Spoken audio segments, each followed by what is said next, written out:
हाय, मैं उमेश सर और आपका student education point YouTube channel में बहुत बहुत स्वागत है। आज हम बात करेंगे इकोनॉमिक्स के बारे में। तो आज ये इकोनॉमिक्स का पहला वीडियो है। धीरे धीरे पार्ट 1 पार्ट 2 करके जो है इस तरीके से इकोनॉमिक्स का वीडियो अपलोड होता रहेगा इस यूट्यूब पे। ठीक है, तो आज हम जानेंगे कि इकोनॉमिक्स किसे कहते हैं, यानी कि आज ये इकोनॉमिक्स का जो है पहला क्लास है।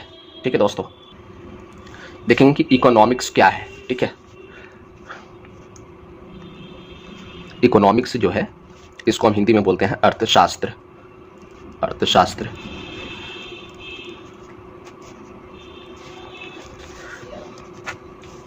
अर्थशास्त्र एक ऐसा विषय है जिसमें हम यह सीखते हैं कि लोग, कंपनियां और सरकार पैसा, संसाधनों जैसे भूमि, श्रम, मशीनें और वस्तुओं का उपयोग कैसे करती है। यह हमें समझने में मदद करता है कि लोग चीज़ें क्या खरीदते हैं, कीमतें तय कैसे करते हैं, देश की अर्थव्यवस्था कैसे चलाती है, कैसे चलती है। अर्थशास्त्र शब्द का प्रयोग सर्वप्रथम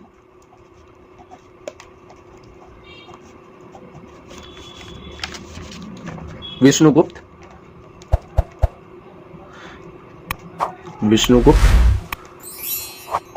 या विष्णुगुप्त के, या कौटिल्य बोलिए, कौटिल्य या चाणक्य,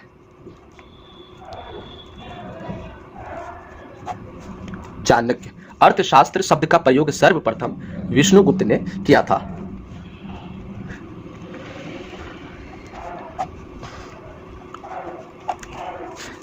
ये एक बेसिक बात है कि सबसे पहले जो है अर्थशास्त्र, जो शब्द का जो प्रयोग किया गया था वो किनके द्वारा किया गया था? विष्णुगुप्त, कौटिल्य, चाणक्य।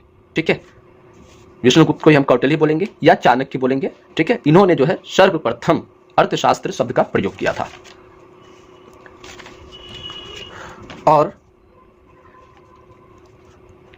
अर्थशास्त्र पुस्तक में राजनीति विषय का उल्लेख है।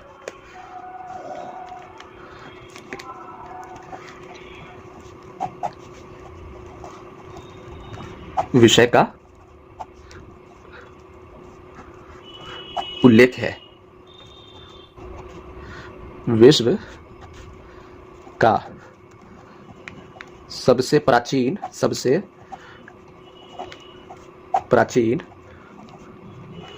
विश्वविद्यालय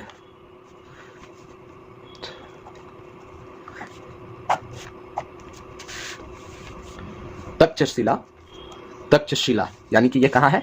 पाकिस्तान में।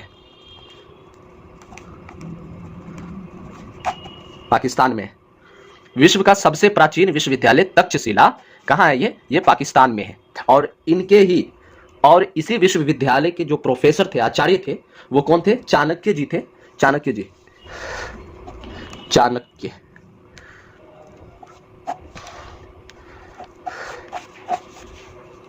ये कौन थे? ये एक प्रोफेसर थे, या आप यूं कहिए आचार्य थे। क्या थे? ये आचार्य थे। कहाँ के? तक्षशिला विश्वविद्यालय के ये आचार्य थे। कौन? चाणक्य जी। और जो कि ये चाणक्य जी जो है चंद्रगुप्त मौर्य का गुरु भी थे। कौन थे? ये चाणक्य जी जो हैं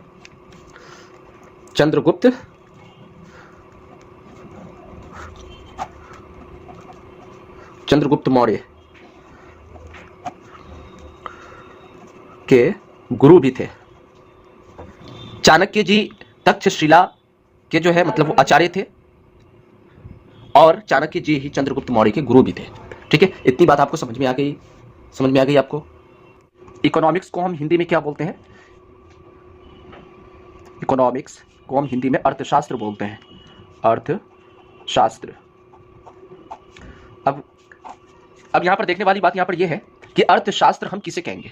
तो बस इसी शब्द में ही छुपा हुआ है कि अर्थशास्त्र का मतलब होता क्या है। तो हम इसे क्या करेंगे? हम इसे तोड़ देंगे। अर्थशास्त्र को हम क्या करेंगे? तोड़ेंगे।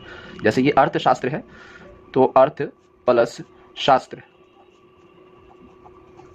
अर्थ प्लस शास्त्र। ये अर्थ का मतलब जो होता है मनी होता है, रिसोर्सेज होता है। क्या होता है? इसका तात्पर्य अर्थ का मतलब अर्थ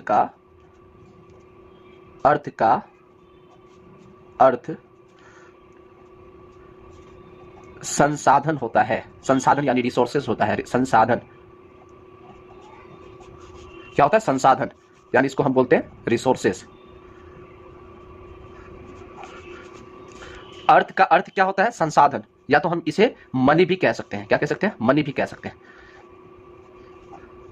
मनी। और ये जो शास्त्र है, शास्त्र का मतलब होता है किताब, शास्त्र का मतलब होता है बुक, पुस्तक। इसका मतलब क्या होता है, बुक, पुस्तक, बुक यानी पुस्तक, वह पुस्तक जिसमें संसाधनों का उल्लेख है, ठीक है, वह पुस्तक जिसमें संसाधनों का उल्लेख है, वह पुस्तक जिसमें संसाधनों का उल्लेख है, उल्लेख है। अब यहां पर बात आ गई कि रिसोर्सेज हम किसे कहेंगे, यानी संसाधन हम किसे कहेंगे, रिसोर्सेज यानी हम संसाधन किसे कहेंगे। देख लेते हैं यहां पर, पहले लिखते हैं यहां पर रिसोर्सेज यानी संसाधन, संसाधन,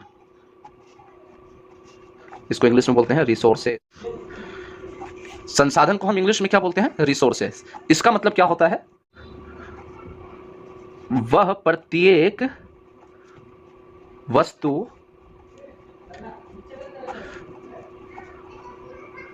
जिससे, वह प्रत्येक वस्तु जिससे मानवीय आवश्यकताओं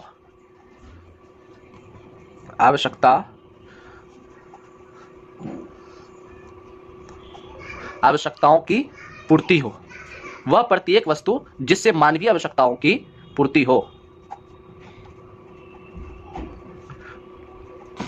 उसे हम क्या बोलेंगे, संसाधन बोलेंगे। जैसे प्राकृतिक,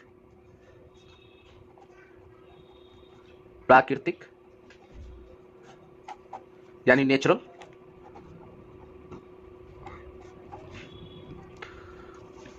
नेचुरल में क्या क्या आता है, हवा, जल, धूप, खनिज,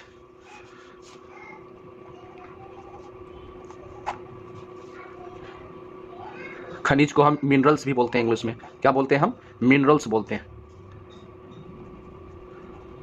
उसके बाद फिर आ जाता है लवण यानी सॉल्ट, ये हमारा प्राकृतिक संसाधन है, हवा, जल, धूप, खनिज, लवण, प्राकृतिक यानी नेचुरल, नेचुरल, ठीक है। अब एक दूसरा आता है मानवीय संसाधन, मानवीय यानी आर्टिफिशियल, आर्टिफिशियल, आर्टिफिशियल में क्या क्या, जैसे सड़क, सड़क यानी इसको बोलते हैं रोड, रोड, बांध यानी डैम, परिवहन, परिवहन यानी ट्रांसपोर्टेशन, ट्रांसपोर्टेशन आदि। प्राकृतिक में आ जाता है हवा, जल, धूप, खनिज, लवण आदि। और जो मानवीय, जो इंसानों के द्वारा बनाई जाती है, जैसे सड़क, बांध, परिवहन आदि, ये सब भी हमारा क्या एक संसाधन है। संसाधन किसे कहते हैं, आप अच्छे से बाखूबी समझ गए होंगे। वह प्रत्येक जो पूरी चीज है, वस्तु मतलब चीज, जो भी चीज है जिससे इंसान की जरूरत, जो जरूरत होती है उसकी जो पूर्ति की जाती है, उसे ही हम संसाधन बोलते हैं। जो इंसान की जरूरियात चीजें होती है उसको ही हम क्या बोलते हैं, संसाधन बोलते हैं, यानी रिसोर्सेज बोलते हैं। बात समझ में आई। एक बार हम यहां पर से रिपीट कर देते हैं। इकोनॉमिक्स, इकोनॉमिक्स को हम हिंदी में अर्थशास्त्र बोलते हैं। हमें सबसे अच्छी बात ये पता है कि हमको कुछ आए ना आए, हमें तोड़ने आता है। तो हमने जो है अर्थशास्त्र को हमने तोड़ा, अर्थ को अलग किया, शास्त्र को अलग किया। अर्थ का अर्थ होता है संसाधन यानी रिसोर्सेज और मनी, और शास्त्र का होता है, शास्त्र मतलब होता है बुक, किताब, पुस्तक, वह पुस्तक जिसमें संसाधनों का जो है उल्लेख होता है, ठीक है, जिसमें जो संसाधन के बारे में लिखी होती है उसे हम क्या बोलेंगे, अर्थशास्त्र बोलेंगे। अब यहां पर बात आ गई कि संसाधन हम किसे कहेंगे। संसाधन हम उसे कहेंगे वह प्रत्येक वस्तु जिससे इंसान की जो आवश्यकता होती है, वह प्रत्येक वस्तु, जो पूरी की पूरी जो भी चीज होती है जिससे इंसान की जो आवश्यकता की पूर्ति होती है उसे ही हम रिसोर्सेज कहते हैं। जैसे यहाँ पर इंसान सांस लेता है, हवा, पानी पीता है, जल, धूप है, धूप से खनिज, मिनरल्स, लवण। यहाँ पर फिर मानवीय आर्टिफिशियल, सड़क पे चलता है इंसान, हाँ, बांध, डैम, इसकी भी जरूरत पड़ती है इंसान को, हाँ, परिवहन, ट्रांसपोर्टेशन की जरूरत पड़ती है, हाँ। तो ये जो भी चीज की जो जरूरत पड़ती है इंसान को, उसे ही हम संसाधन बोलते हैं, रिसोर्सेज बोलते हैं, ठीक है। तो हमारी जो इच्छा जो होती है वो असीमित होती है, असीमित, सीमित नहीं, असीमित होती है। असीमित यानी अनलिमिटेड, लिमिटलेस, ठीक है। हमारी जो इच्छा होती है वो क्या होती है, हमारी इच्छा असीमित होती है, असीमित होती है, यानी अनलिमिटेड, अनलिमिटेड, या तो हम कह सकते हैं लिमिटलेस, इसको हम लिमिटलेस भी कह सकते हैं, लिमिटलेस। और संसाधन जो होता है हमारे पास वो लिमिटेड होता है, वो सीमित होता है। हमारे पास जो संसाधन होता है वो क्या होता है, सीमित होता है, सीमित यानी लिमिटेड, लिमिटेड। हमारे पास संसाधन लिमिटेड है और हमारी इच्छाएं अनलिमिटेड है, यानी लिमिटलेस है, असीमित है। तो हम अर्थशास्त्र हम उसे कहते हैं जो सीमित संसाधनों से असीमित इच्छाओं की पूर्ति किस प्रकार की जाए, उसे ही हम अर्थशास्त्र कहते हैं। बात समझ में? सीमित संसाधन, असीमित इच्छा। सीमित संसाधनों से असीमित इच्छाओं की पूर्ति किस प्रकार की जाए, उसे ही हम अर्थशास्त्र कहते हैं। जैसे how we can fulfil our needs with the help of limited resources. हम लिख देते हैं यहां पे अर्थशास्त्र,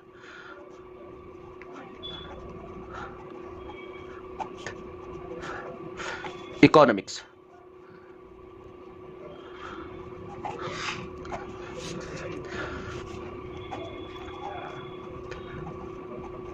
सीमित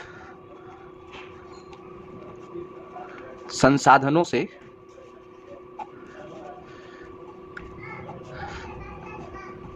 असीमित इच्छाओं की पूर्ति किस प्रकार से की जाए, पूर्ति किस प्रकार से की जाए, उसे ही हम क्या बोलेंगे, अर्थशास्त्र कहेंगे। अर्थशास्त्र का उद्देश्य ही वही है कि हमारे पास जो संसाधन है वो लिमिटेड है, वो अनलिमिटेड तो नहीं है, लेकिन हमारी इच्छा जो है वो हमारी अनलिमिटेड है, असीमित है। जैसे हम एक एग्जांपल लेते हैं, ये क्या है, ये रवि है, इसके पास 500 रुपए है। इसके पास कितने हैं, 500 रुपए है। अब इनको वही चीज खरीदना होगा जो 500 के अंदर में हो सकता है। हालांकि इस रवि की जो इच्छा है वो अनलिमिटेड है, असीमित है। वो सोच रहा है कि हम बाइक खरीद लें, नहीं खरीद सकता ना, क्योंकि उनके पास 500 रुपये ही है। कैसे खरीद लेगा, कहां 1.5 लाख की बाइक, कहां 500 रुपया। लेकिन उसकी इच्छा तो है ना। लेकिन फिर वो सोचेगा नहीं, फिर सोचेगा कि मैं एक मोबाइल खरीद लूं। कैसे खरीदेगा, 500 रुपया ही है उनके पास, नहीं खरीद सकता। तो इस 500 के अंदर में वो एक शर्ट खरीद सकता है, तो उसकी ये एक इच्छा हुई कि सीमित संसाधन, ये जो उसका जो ये एक शर्ट होगा, ये एक सीमित संसाधन हो गया उनके लिए, और इसकी इच्छा तो अनलिमिटेड है। बस समझ में आई। अब हमारे पास 10,000 रुपया होता है, तो 10,000 के अंदर में ही हमें सारा काम चलाना होता है, क्योंकि हमारी इच्छा तो बहुत ज्यादा है, लेकिन 10,000 के अंदर से ही हमको काम चलाना होता है कि हमको कहाँ पे खर्च करना है, कैसे खर्च करना है, कितना पैसा खर्च करना है। जो हमारे पास फिर बचत भी होना चाहिए, सेविंग भी होना चाहिए। अगर हम ज़्यादा बचत खर्च कर देंगे, हमारे पास सेविंग नहीं हो पाएगा, तो फिर अगर हमको ज़रूरत पड़ेगी तो फिर हम वहाँ पर पैसा वहाँ पे नहीं कर पाएंगे, एक्सपेंड नहीं कर पाएंगे, खर्च नहीं कर पाएंगे।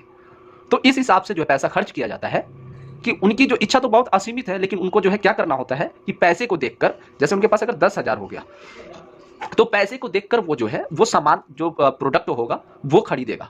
तो उसकी जो क्या हो गया, रिसोर्सेज सीमित हो गई कि 10,000 तक का ही वो सामान खरीद सकता है। तो उसकी रिसोर्सेज जो है सीमित हो गई, लेकिन इसकी इच्छा जो है असीमित हुई। इसे ही हम अर्थशास्त्र कहते हैं कि इसके अंदर हम, अगर मेरे पास 10,000 है तो हम कितना खर्च करें, कितना पैसा हमारे पास बचना चाहिए जो जरूरत के वक्त वो पैसा काम आ जाए। इस प्रकार को ही हम अर्थशास्त्र कहते हैं। मुझे आशा है कि आपको जो है ये यहाँ तक डेफिनेशन अच्छे से समझ में आ गया होगा। अब हम आगे फिर चलते हैं। अब देख लेते हैं हम सतत विकास।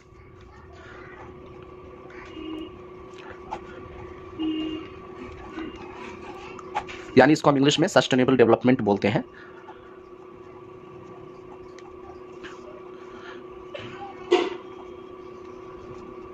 सस्टेनेबल डेवलपमेंट, सस्टेनेबल डेवलपमेंट यानी हाउ टू यूटिलाइज रिसोर्सेज, संसाधनों का उपयोग कैसे करें, संसाधनों का उपयोग हम कैसे करें।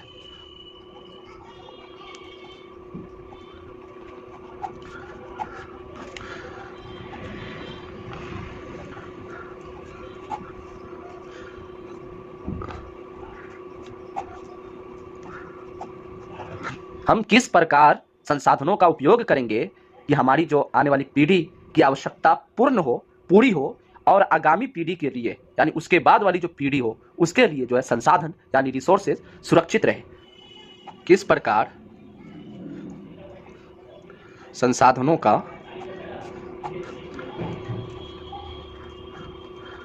उपयोग करें कि हमारी पीढ़ी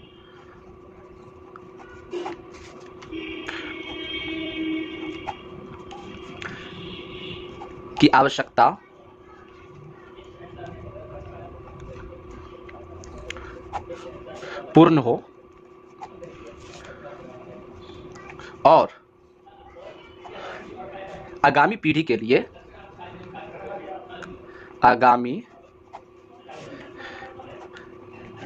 पीढ़ी के लिए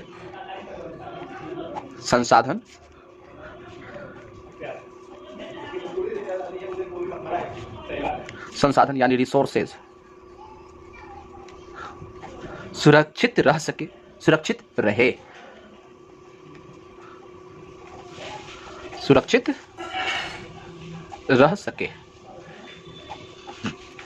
सतत विकास यानी सस्टेनेबल डेवलपमेंट का मतलब ही होता है कि हम संसाधनों का उपयोग कैसे करेंगे, कि किस प्रकार संसाधनों का उपयोग करें कि हमारी पीढ़ी की आवश्यकता पूर्ण हो और आगामी पीढ़ी के लिए संसाधन सुरक्षित रहे यानी सुरक्षित रह सके, यानी सुरक्षित रह सके। और अर्थशास्त्र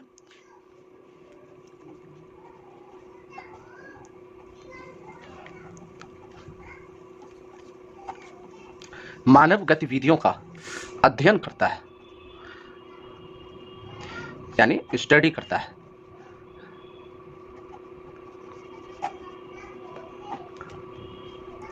अच्छा, यहां पर एक क्वेश्चन आ जाता है कि किसने अर्थशास्त्र को धन का विज्ञान कहा, किसने? यहां पर एक क्वेश्चन आता है, मैं एक क्वेश्चन करा ही देता हूं आपको। क्वेश्चन,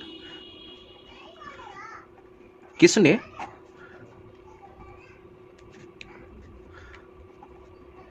अर्थशास्त्र को धन का विज्ञान कहा, धन का विज्ञान कहा?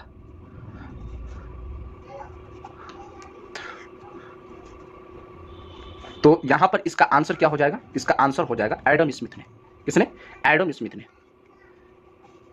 एडम स्मिथ ने।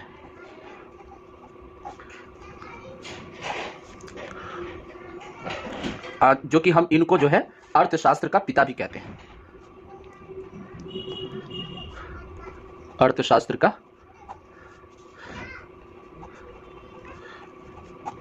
पिता भी हम कहते हैं, यानी फादर ऑफ इकोनॉमिक्स। ठीक है। और इसने जो है एक किताब लिखी थी 1776 में, जिसका नाम है वेल्थ ऑफ नेशन।